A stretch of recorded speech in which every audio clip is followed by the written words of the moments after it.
Yeah. I feel like I can rule the world. I know I could be what I want to. I put my all in it like no days off. On the road, let's travel, never looking back. Sam, you're back. Are you okay? What's up? You gotta tell us. Look, can you see me? I can see you. Here's my face. Ready? Here's a smile. Handsome as ever. Look at that. So I saw in the video you posted on Facebook. Well, we should tell people who don't follow you on Facebook. We should tell what's going on. So Sam was out last week. Yeah.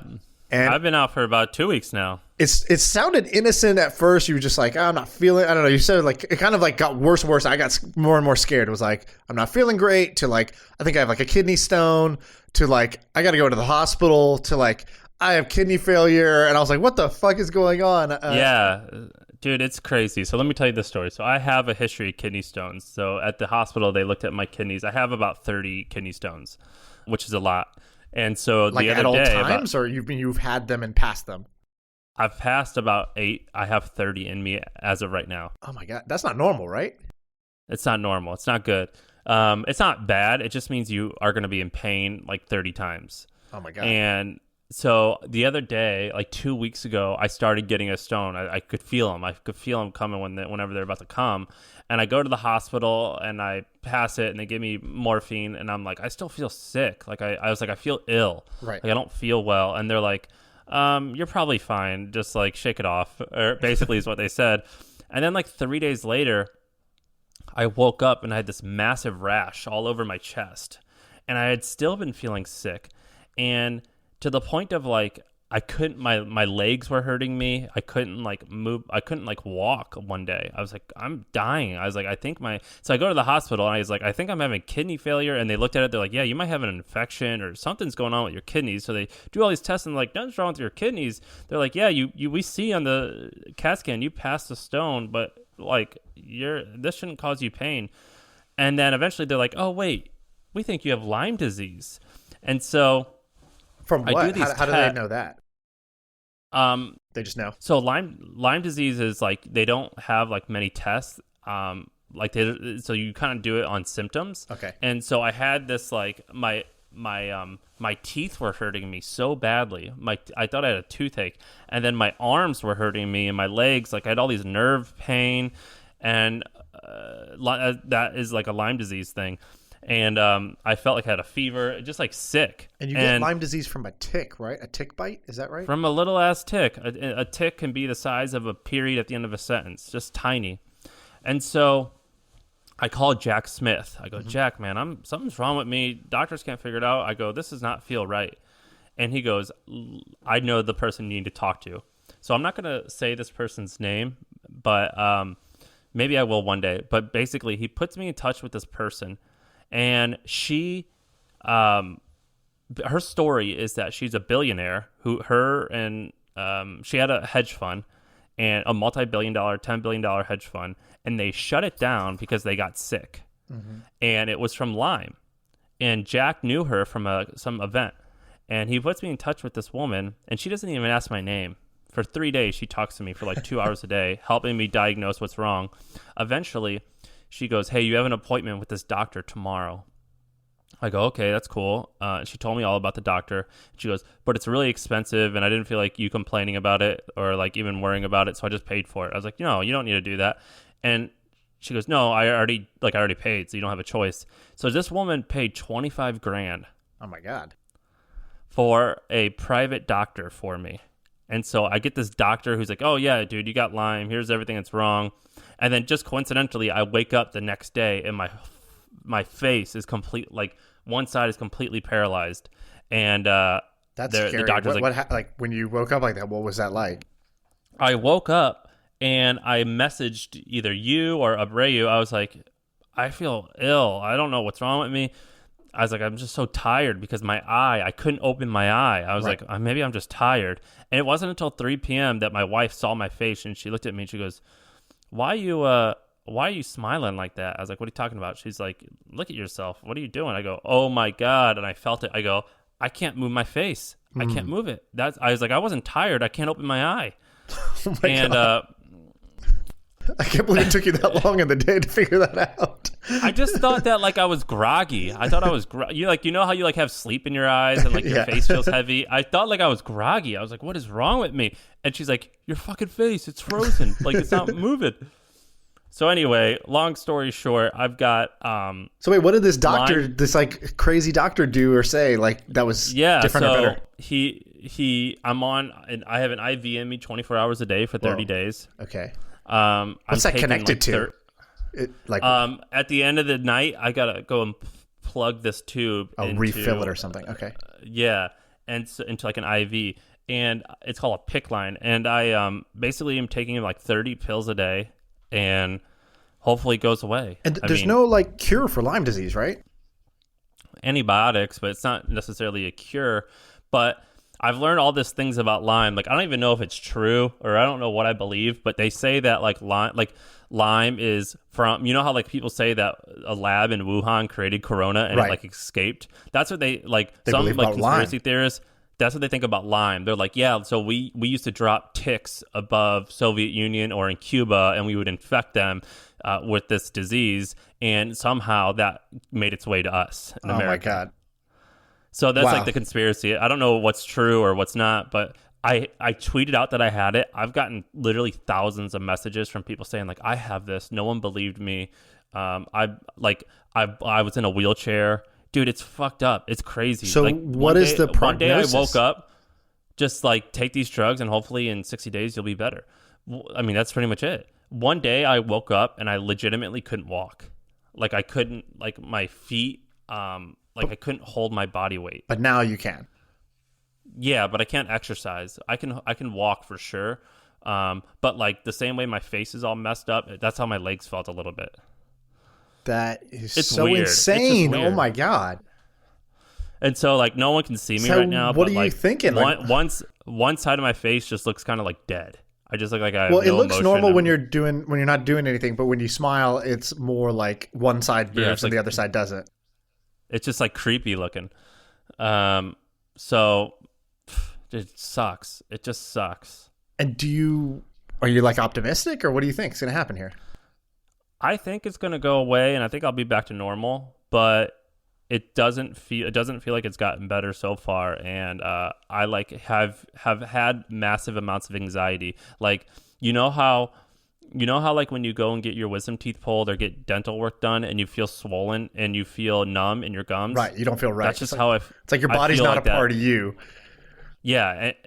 And you're like, this is never going to, it's like when you're like high on weed, you're like, is this ever like, what did this used to feel like? Will I ever feel that? You're like, what, like, has this been like this forever? Like, what is normal? I don't even remember normal. And it's only been like a week, but that's all, I'm like, I just want this shit to work. So should we even do this podcast, or should we be like, I don't know, like going and researching Lyme disease cures? What should we be doing right now? We definitely should do this podcast. I mean, I need to get back to work, but I would say that it's like from an opportunity. I mean, I'm always scheming like that. First of all, it's so expensive. I've had to spend a lot of money. Also, like rich people, first, like this is an obvious thing, but I've seen it firsthand. Rich people, like 100 million, 200, 300 million dollar people, they totally have an advantage in this, in life when it comes to medical stuff. I mean, This is like an obvious thing, but now that this woman hooked it up, it's awesome having a private doctor. This is what rich people do. Right. Yeah. What do they call it? House doctor, or what do they call it? Concierge doctor. Have you ever heard of this? I heard of this. I've obviously never done it. Never really known anybody who did it, but I had heard about this. I think it's basically just like a doctor on retainer. It's a doctor on call for you that will come make house visits when you need it, and like your treatment is done. It's like an alternative whole like healthcare system that costs like, I don't know, a couple $100,000 a year. Yeah, or in this case, $25,000. But yes, like everything is done on your, and you like I can text them. And then what I've learned is that like even guys like Peter Attia, you know that guy? I think technically he's a doctor. I don't know if he's a doctor or just a smart person, but like he gets paid $100,000 per client just to do this, and he has like 10 clients. Yeah, it's crazy. And $25,000 is a lot of money, but if you make hundreds of thousands of dollars a year, it's like I started thinking about this. I'm like, maybe I should just like pay for this, because it is kind of like pretty amazing to like have a doctor handle you all the time. So like you only need it one time to make a world and of if, difference. if you're coming out of med school or you're like, a young doctor, why wouldn't you go this route of being a private doctor to the rich and famous? Like that sounds pretty sweet. Probably way less competitive than whatever you're trying to do. Yeah, I don't know if it like I know. I mean, it's definitely probably not as fulfilling as helping. So I mean, like I'm in need, but I could just go to the hospital probably. But yeah, I mean, I'm in need, but yeah, I'm not like I don't know. It doesn't feel. I imagine maybe they feel differently. But this concierge doctor business, it's crazy. It's cool. Yeah, it's cool. And then like home nurses are pretty cool too. So I'm paying like $4,000 to have a nurse come to my house and like do all this shit for me. It's nuts, man. Wow. Okay. Well, have you heard of Good? All right, we could talk about business now. Have you heard of Good RX? I've seen the commercials for it. Yeah, but I don't know what's interesting about it. Oh my God. You don't even need insurance. GoodRx is the greatest thing ever. So they get you cheap drugs, right? They get you cheap drugs and they're going public and it's like crazy profitable. They make like $400 million in revenue and like $100 million in profit as a privately held company that's less than 10 years old. And what it does is apparently it's so complicated for me to understand, but apparently in the healthcare system, there's all these middlemen. And so let's say that like some drug X, only costs $5 or something for a prescription because it goes through all these people. Then it eventually costs $100 and your insurance pays for a little bit of it and you pay for 20, whatever. Right. What GoodRx does is I go to the pharmacy and they're like, all right, you have Doxy, which is like the antibiotic that I have. It's like $800 for some reason for this shit I got to take. And because I'm on Kaiser, which means I'm in New York, so I got to pay out of pocket. So anyway, I just pull up my app and I just type in the word Doxy, this many milligrams, this many times, like this size. And it just says, all right, what pharmacy are you at? I go Rite Aid and it goes, boom, $23. Here's a discount. It's only $23. And I just show them my phone and they go, okay, cool. But why are they able to offer these discounts? I don't understand how this works. It's so confusing. But I imagine what they do is they make an affiliate fee directly from the drug provider. Right. Yeah, it's probably very simple. I haven't looked into what this is, but yeah, they get you cheap drugs somehow. I didn't know if it's because they're cutting out a middleman or if they're getting a kickback for affiliate, and then they give you a share of their kickback, or it's something like that. Because it's just like it's like a layer on top of what exists. It's amazing, and I think there's one called Script Relief. That's another business in the space that's doing this. These are amazing companies because it truly provides value to the person using it. You know, like my bill went from $2,000 at the pharmacy to like $100. Right. And it's so profitable. So it's an awesome company. That's cool. Okay, so we're just gonna do the podcast. We're just gonna do the business podcast. It's so funny to me that we're gonna do that. I feel like I only want to talk about you, but I guess what is there? I mean, there's nothing to say. Else to say. I don't know what to say. I just haven't talked to you in a couple of weeks, and your life turned upside down. Well, yeah, it's fucking sucks. I will tell you this, that like for the first part of me, and I bet this is what you felt, but more when you had your daughter, which is like everything you thought that was important, most of it isn't. Right. But then the second part of it was like, also money is so important. like being rich, you just are such it. I mean, I'm not going to place judgment on it. Like, I'm not going to say capitalism is bad or not even anything like that. But I'm just saying that like having money in this system, it's way better. Shit's so expensive to like be healthy when you're in need. Right. You know, there's two quotes I always liked about this. There's one that is, you know, a healthy man has a million desires. A sick man only has one, which is basically to be healthy. And it's so true. And then the other one I really liked, I heard from Naval. I think it's like, I don't know, Buddha or Confucius or something like that, which is every person has two lives. And the second one begins when they realize they only have one. And I just thought that was like super, super deep, impactful. Like my buddy got diagnosed with cancer, and like I told him that quote because there's always, you know, a silver lining in any you know, anything that happens. It just depends if you focus on that, if you get that out of it. And so he got tattooed on his forearm the date that he got diagnosed, and he goes, "That's the date my second life began." And he got excited about it, and he was like, you know, this is my real birth date right here. And I thought, wow. So what's he do now? I mean, what's he feel like now? I don't know. I'm sure, he's a real human. And so it's not like, oh, well, now everything's great. It's like still he's like scared. So he beat the cancer. He's still scared that it'll come back, right? Like every time he has to go get these scans every 6 months or whatever. And when he goes back, like that's a shitty day and he's scared as shit. Like that, okay, the scan's going to happen and they're going to tell me, what are they going to tell me? And so he's like nervous about it. But then he's also trying to like, live it up and also not focus on, random bullshit, not get caught in bullshit because he remembers when like all bullshit was revealed to be bullshit when he felt that. So I don't know. He'd answer better than me, but that's the impression I've got from him. Yeah, it's messed up. I mean, the worst thing, first of all, I'm not dying, but I'm just uncomfortable. But like the thing that's worse after that is like actually dying, and then the thing that's even worse after that is your children dying, I imagine. So like, it definitely makes you realize that like I'm not even dying, and thank God I don't have children that are dying. But like, and I'm like super regretful over. I'm like, oh fuck, none of this stuff matters. Right. And so, I don't know. It's been. I can't even hear a story about other people who have kids who are sick. Like I just can't even. I can't even like listen to that story. It bothers me so much. Just the idea that a kid could be sick, and then I think about my daughter, and I'm just like happy she's okay. But I'm. It's like so visceral to me now that I can't even hear another story. And I'm not squeamish. Like I wasn't squeamish like that at all. So that's definitely like a way that I don't know. Kids changed me like very dramatically. What's crazy is that. Another thing that's important whenever I go to the hospital, because I used to go all the time with kidney stones, is a good nurse is the most important part of the whole sickness. For sure. Process. Most important part of a hospital is the nurse, is the nurses. And there's such a variability between good and like that extra 10% where they're amazing and you just feel so good finally during that. Right. And you like love when they come in on their shift and they erase the whiteboard and they write their name and it's like, yes, 8 hours of like Wanda's amazing. I can't wait for this.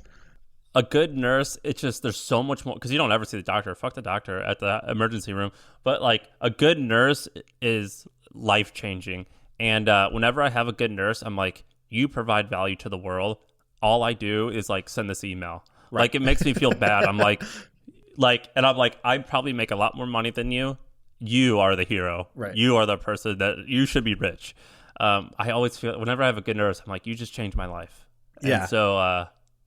I also had this morning routine where I would take my dog for this walk, and where I used to live in San Francisco, I don't know if you've ever been to my house, but it's right next to that Zuckerberg hospital. Yeah. And so I could see it. So I would go to the, like where I'd be playing with my dog and I could see it. And every morning, basically, I just like got this routine in my head that really helped me, which was, I don't know why, like I've had experiences like you where like if you spend any extended period of time in a hospital, it's like a very, I don't know, distinct feeling. And when you spend time in a hospital, like just the lighting, the smells, the like just the humming of sounds, it's like so specific. And I can just imagine it in my head. And so whenever I'm there and I could see the hospital, I just reminded myself like, as long as I'm not up there, today's a good day. Like I said, and my mom would come visit. She'd come for the walk. I'd be like, Mom, why is it a good day? And she's like, because we're not up there. And like she knew because I just kept saying that to myself every day.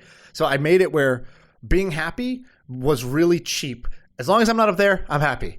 And then on the other side, I tried to make it where getting upset, I make it really expensive. Like I'm not going to get upset over anything small. Like you got to pay me. It's got to be a high ticket item to take my happiness away from me now. And those two things in my mentality really, I don't know, like changed the quality of my life. I feel was just having that mindset every single day.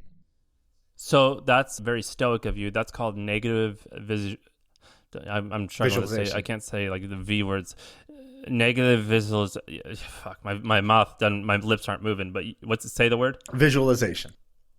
What is it? Visualization. Yeah. So negative visualization, and it's when just go ahead and you assume that like your worst case scenario is true. So my kid's sick. My kid's dead.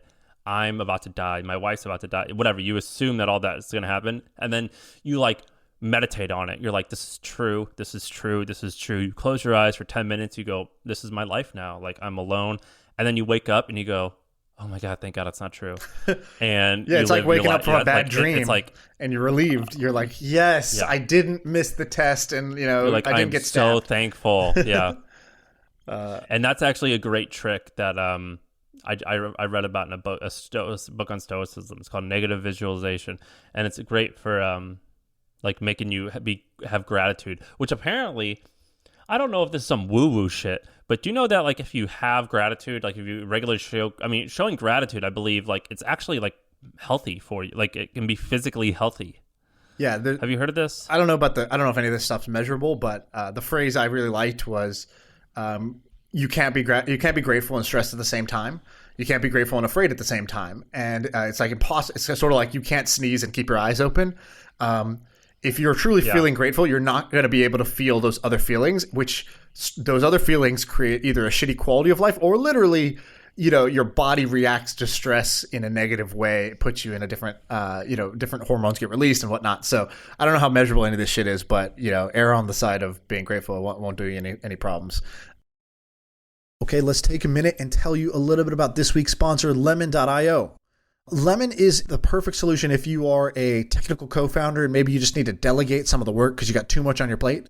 Or you're doing a project that needs a specific technology and you don't have that skill set in your team, and you could either try to learn it, which will take months, or hire somebody, which will take 6 weeks to find somebody. You just want to have somebody, yesterday. Or you're just growing super fast and your company needs to add developers quick. Lemon.io is a perfect place to find vetted remote developers in Eastern Europe. They test and interview every developer, which eliminates the risk of a failed project. And there's a zero risk replacement guarantee. So they'll match you with somebody within 24 hours. And if it doesn't work out, it's on them. So go to lemon.io. And if you want a 15% discount for your first 6 weeks of development, any MFM fan, that's My First Million fan, can claim this 15% discount. Go to lemon.io/MFM, as in My First Million. So lemon.io/MFM to claim the offer, 15% discount for 6 weeks. That's not bad. That's a big chunk of change. They're much cheaper to use than hiring engineers with other outsourcing, even more than other outsourcing platforms like TopTal and others. So check them out, lemon.io. Back to this week's episode. Okay, so let's talk about some random business stuff. Otherwise, people are going to just get pissed at us. Wait, can I ask one thing Yeah. really quick, which is you did 4 or 5 or 6 episodes without me. Is there 1 or 2 that stuck out? I thought the Kat Cole one was good. It was a little bit more like an interview, but her story was pretty phenomenal. I didn't know it going in. So I knew that she was like the president of Focus Brands, which I knew owned Cinnabon, and I'm just like a Cinnabon fan. So I was like, okay, cool. You say no more. But it was like Auntie Annie's Pretzels and Schlotsky's and McAllister's, some other brands too. So I was like, okay, you're president CEO of that. That's pretty cool.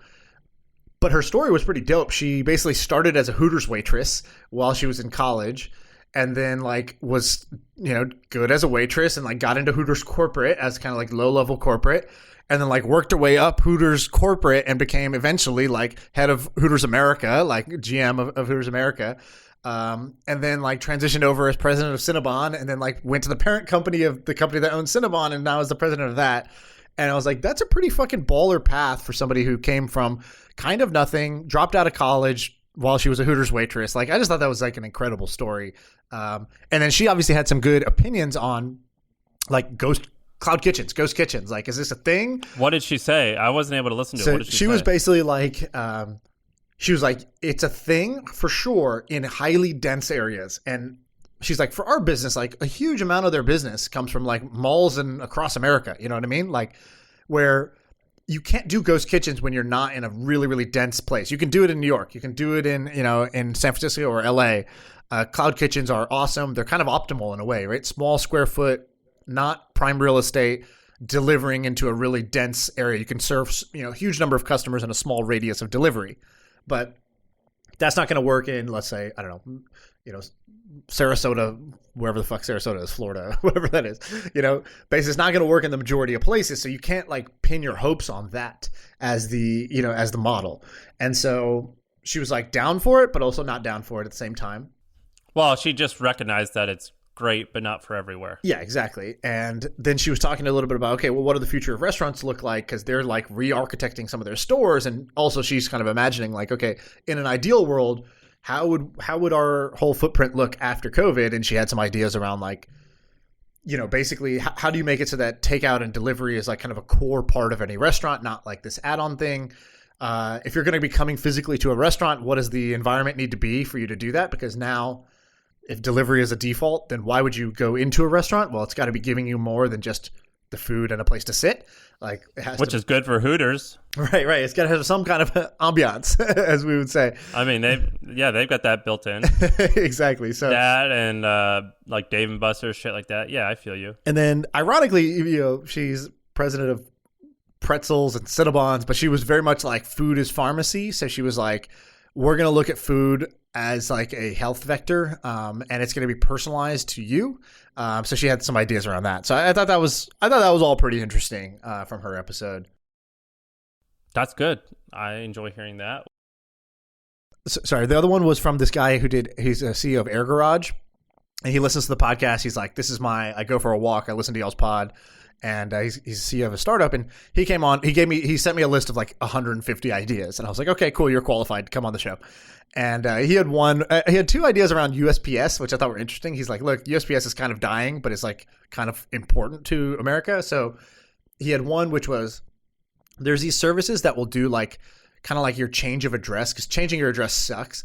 And mail forwarding sucks. So he's like, there's these services where like they become your permanent address, and then you just tell them if you ever want to switch, and they change, everything still goes to them, and they just reroute to you now. So you kind of have one easy online place to change it in 5 minutes, and then you pay $10 a month to be able to do that, or $5 a month. Yeah, I just signed up for one. So he was like, USPS, he's like, somebody should build a business that just does this for USPS. They can make an additional, like, he just did the math on like how many customers they already have, and if they just marketed it within their own service, like if they could get 5 million subscribers of this thing at $10 a month, or $8 a month, or $7 a month, like that would be actually pretty significant revenue for USPS. And he's like, there's a no-brainer. Like you should just build that and have one partner, which is USPS, and just be the brand that does this for them. Which is, I thought, a funny like all or nothing idea. And then another one, which was like put cameras on top of USPS and create a competitor to like Google Street View, because they're just driving around everywhere. That's badass. Surely Google has been like, hey, y'all want to do this? Come on. Right. Come on. I wonder what the reasoning has been. I mean, I don't know, but surely they've been like, come on. I wonder what they've said. Yeah. Did you this isn't like an idea, so I don't really want to spend too much time on it, but it is interesting. Did you see how Oracle bought TikTok? Yeah, well, I didn't know if it was done. Is it done now? I saw something yesterday that was like ByteDance refuses to give the algorithm to whoever the U.S. buyer is. And so it's like, well, then what are they going to get? I just thought it was interesting. And then why the fuck does Oracle want TikTok? Like, what is the... I have no idea. I don't understand these big businesses. Do you even know what Oracle does? I don't even know what they do. It's like database software, basically. Yeah, everyone says that, and they always say like IT procurement, or I'm like, dude, I don't, or like human resource management, or they'll say like, what do they say? I forget what the official phrasing is for Oracle. Whenever companies say that, or people tell me, I'm like, I don't know what that means. Right. Like, that's how I feel about SAP. I'm like, SAP is what? Yeah. What is SAP? it's like $40 billion company. And it's called like human capital management or something. ERP. Yeah, what's that mean? I think it's enterprise resource planning or something like that. Yeah, I just don't know what that means. I might be totally wrong. ERP might be like, eggs, rover. No, that's what it means. Yeah, that's it. I just don't know what it means. So that's interesting. And also, have you been making any money in the stock market? Yeah, except for, there was like a week where it was like pretty bloody, but yeah, I made a killing over the last few months. Dude, I've been, I don't own any individual stocks other than Facebook, and I don't buy any. Like, I haven't bought a stock in 2 years. It's all automated. Right. I almost regret it. Not buying more, you mean? Yeah. I'm seeing all these numbers, and I'm like, oh my God, this is crazy. I have hardcore FOMO. Yeah, I feel that way too. And then I'm like, this is gambling. Okay, let me just move on with my life to something that is more meaningful to me, or that I control a little bit more. But yeah, I have like Amazon. Yeah, I see these numbers. Zoom and Fastly and Facebook. I think that's like my core individual stocks that I own. I pretty much only own Facebook and S&P 500. Right. And then like the $500 in referral stock that I got from Robinhood for which is like Sirius Radio or something. Right. All right. Well, what ideas you got? Because it sounds like you came prepared. Well, not really, actually, but I do have a couple of interesting things. So have you heard of this business called Say We? I don't even know if that's how you pronounce it. So it's SAY WEE. SAY. It's like there's like 3 or 4 E's at the end of it. It is a Asian grocery delivery company. And so like if you look in the Google Play Store, it's just We with an exclamation point, and it says shop Asian groceries and get it delivered. So I'd seen these guys a couple times through like friends who are Asian who are like, oh yeah, like when COVID was happening and like you couldn't get an Instacart delivery or whatever. It's like, oh yeah, well, like thank goodness for Say We still got like all of our goods. So like, you know how, actually I don't know if you know this, but like I'm Indian. There's Indian grocery stores that exist. You probably actually have never seen an Indian grocery store, but basically within like, you know, these little random shopping centers, there'll be a small little store that just is for, let's say, brown people to go, and you can get like the spices, the certain type of rice that brown people like we like basmati rice, we want spices to make Indian food, and then we want like sweets that are desserts that are Indian desserts or whatever. And so like my mom or whatever will go shop at these places. And so the same thing exists for, you know, more like East Asian or Oriental cuisine, where you'll get like, you know, different types of food that is more like, you know, more of the motherland than what you're going to get at Safeway or Kroger's or whatever. And so these guys crush it. They've raised $82 million. So at first I was like, oh, this is interesting. Like, is this a potential investment? And I go look, and it's already, you know, they have 200 people at the company. Where did you find it? I just had friends talking about it. I forgot who. I think Kevin Lee was the first person who ever mentioned it. And then this guy, Josh Ellman, who's I think he's married to, his wife's Asian. And so I think they ordered it or whatever. So I'd seen a couple of people mentioning it, and I was like, what's the deal with this? And so, yeah, it's a pretty interesting company. I thought, what an interesting niche of grocery delivery that is actually pretty massive, right? If they've raised $82 million, you know, they have to be valued in the hundreds of millions of dollars, and they only have a few locations. It's like Bay Area, Seattle, you know, LA, and just serving a few areas to build such a big business. And I think very differentiated from the normal like grocery wars that everybody's fighting and bleeding in. Yeah. So, whoa, this can't be true, can it? It said, so here's an article on them. Here's an article where the founder said in 2019, or all right, so 2018 revenue was 16 million. 2019 they said they expected 40 million, and then they 7x'd revenue from the expected 40 to what's 7 times 40? Yeah, like 280. Holy shit. So they're growing like crazy. Pretty interesting. Never would have thought that this would be a thing. I'm just looking up the founder. He used to work at a company called Brocade. Don't know what that is. No, with Brocade. You worked at Brocade. Interesting. I never, ever would have thought that would work. Yeah, same. That's why I brought it up, because I was like, this is a surprise to me. Remember when your buddy told you about halal? Yes. Or what was it called? Halal loans? Is halal like the halal Muslim financing?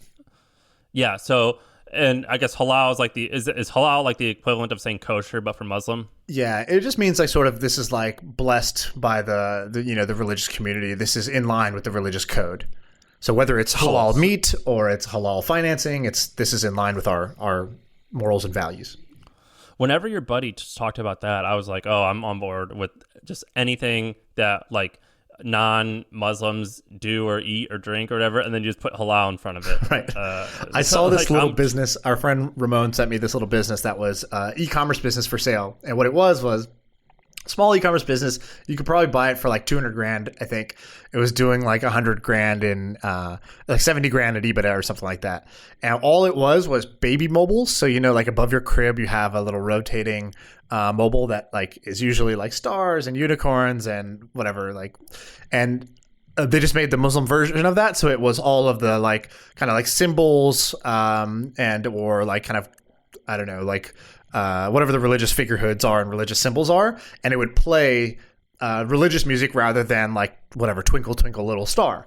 And it's like such a small niche, worst fucking website you can imagine. It was like just an awful e-commerce look, awful brand, sold one SKU, and was doing like, you know, pretty good revenue. It was like, I forgot what it was. I think it might have been 200 grand at EBITDA or something like that.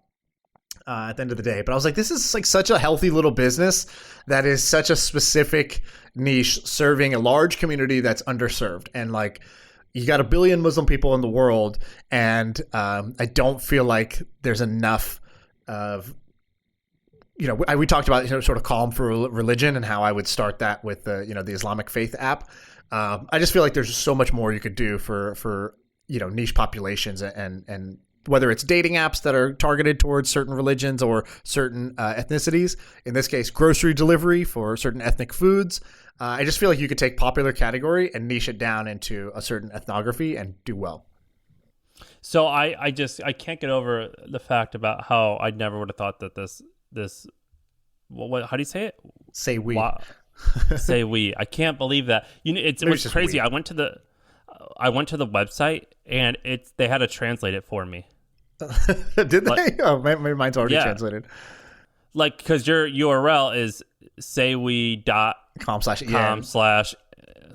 So like, it's like they're really going after the. And look at this.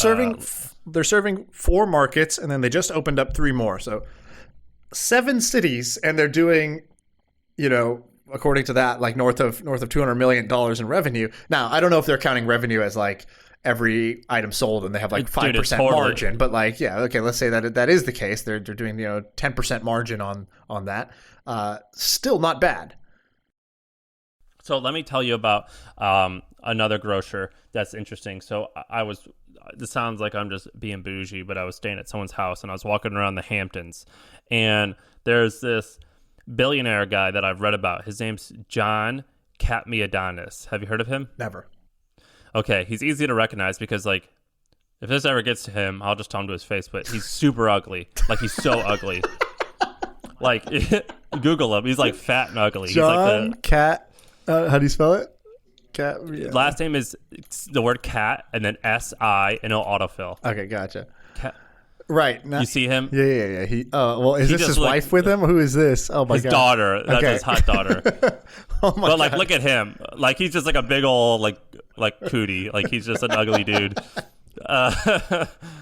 Whatever. Who cares? It doesn't matter. I mean, look at me. I don't even have, my face doesn't even work. So, he's just a big old bug. And, so what this guy did was, when he was only 21, he started this grocery store in New York City called Red Apple. And then using money from Red Apple, he made it crazy profitable, like 30 million in sales with like 5 million in profit. And here it says, I built it up to 10 stores and was doing $25 million, and I was personally earning $1 million. $1 million a year. So 25 million in sales, and he was paying himself $1 million. And this is in 1978 or something. Then when the company had like 100 million in sales for a grocery store, he bought this other chain. Then after he bought the other chain, he started an oil and gas company.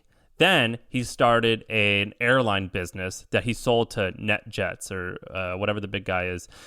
And now he still owns, the holding company is called Red Apple Inc. or whatever, and they own grocery stores, they own radio stations, they own this oil company, they own everything. And I'm almost positive through all my research that he owns 100% of it. And I saw interviews with him. Seems like a great guy. He is trying to run for mayor of New York, worth $3-4 billion. Just crazy fascinating guy. And so fascinating because he said something. He was like, man, if I worked in technology, I'd be the richest man in the world, but I chose a low margin business, but I still crushed it. Just super fascinating. I think he's an immigrant, or at least his mom. Yeah, he's an immigrant. Just that hardcore hustle, just freaking awesome. Love learning about these people instead of the typical tech folks. Yeah, that's interesting. So you said you bumped into this guy, or what happened? I knew what he looked like because he's so easy to remember. And I think out in New York, he's like a celebrity because he like said he was running for mayor. So like everyone knows who he is. But I've never heard of this Red Apple grocery store, so I don't know what it is. I seen him walking down the street, and I just was like, I'm gonna bring that up for our Billy of the day. Yeah, I like that. I also like that. Just I sort of glazed over after you called him so ugly. I just couldn't stop laughing in my head, and I only heard half the rest of the story. He also got in the news because he's got like a really beautiful daughter, right. And he like apparently he built some app to like spy on his daughter's boyfriend and do like background checks on him, and people like called him out because that was creepy. Yeah, but Clearview AI. That's what I was reading this article just now. because he's like, I have infrared, infrared sensors in my home in the Hamptons. I sleep with the same gun James Bond carried under his pillow, and I use Clearview AI to stalk my daughter's boyfriend or date or whatever. What a character. Yeah, so that shit's weird. But other than that, this guy's so fascinating and interesting to me. Just, I love these types. They just seem like the everyday man. Okay, sounds good. What other, I don't know, have you even thought about business ideas, or have you been, thinking about that at all? No, I basically did not think about that at all. That's okay. I'm back on it, but I have not thought about that at all. Is there anything that you want to? So I've been thinking about a lot because so we successfully raised this fund to invest in startups. So I've been doing a bunch of pitch meetings, and each one is like super fascinating. And what's the total amount? $2.5 million a year. And was that so? I'm going through that process too, though I might put it on hold for obvious reasons. Yeah. But is it going to be good or not good? Well, it's gonna be good. It's just a question of like, it's work, right? So like all of a sudden, I spent a lot more time looking at different companies and doing pitch meetings, whereas before it was kind of as I went. If I'd meet a great entrepreneur, I would chat with them and informally do it. I need to deploy 5 times more capital than I was doing as my own personal investing. So then I need to up my volume of deals and sourcing as well. But it's fun because, sitting with an entrepreneur and hearing their vision of, what the future looks like and some problem that you didn't even know exists. Like today, I'll give you an example. Just before this call, I talked to this guy. This guy's been doing like clean tech companies in Africa for the last like X number of years.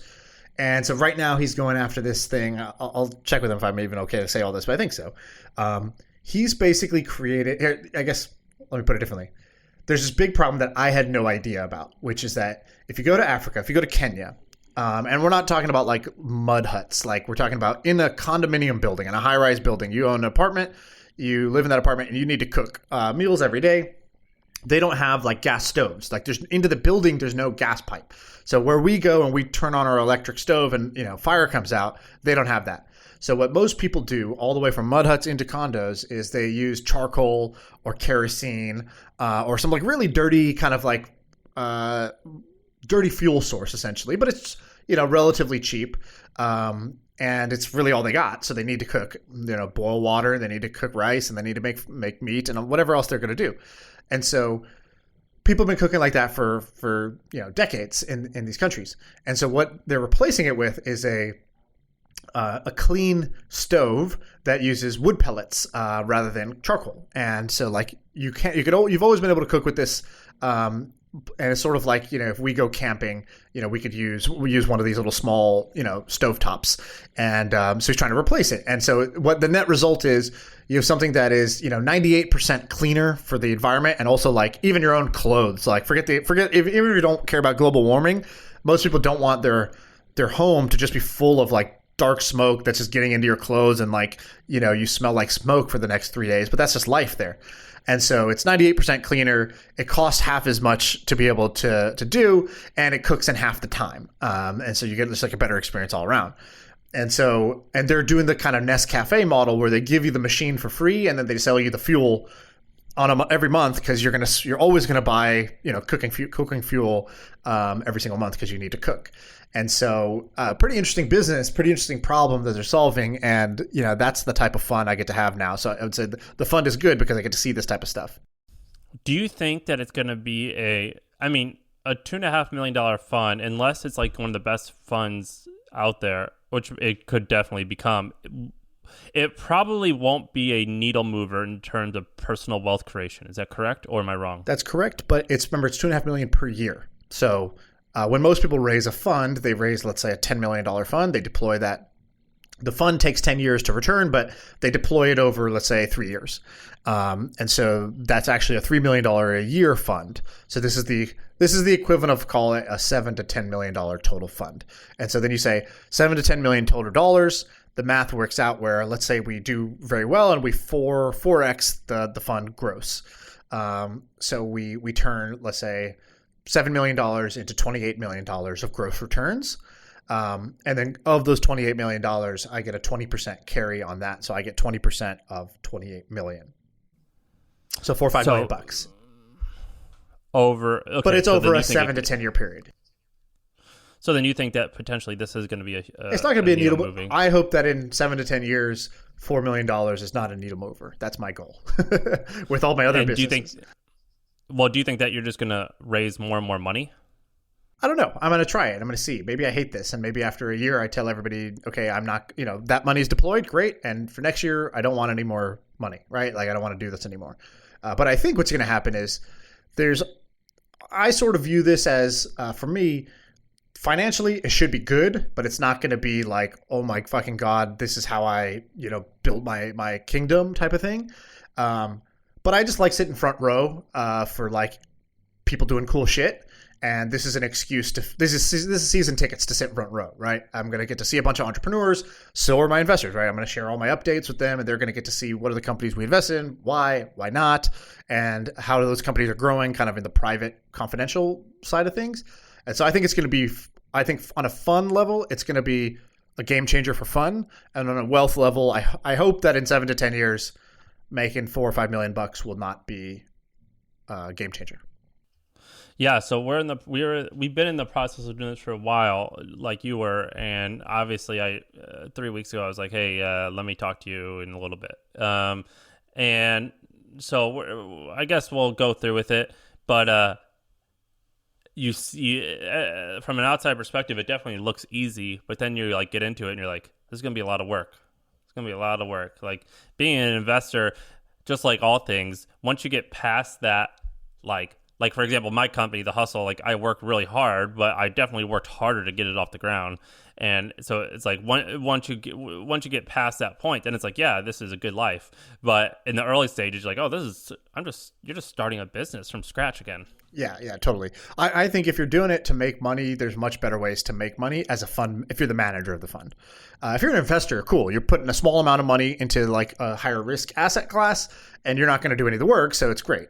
But if you're the fund manager, there's way better ways to make money than doing this. And so that's the position that you're in or I'm in. And so I think if you're going to do it, if you're a fund manager, you need the fund to be a $50 million or greater fund for it to be good for finance, financially, personally.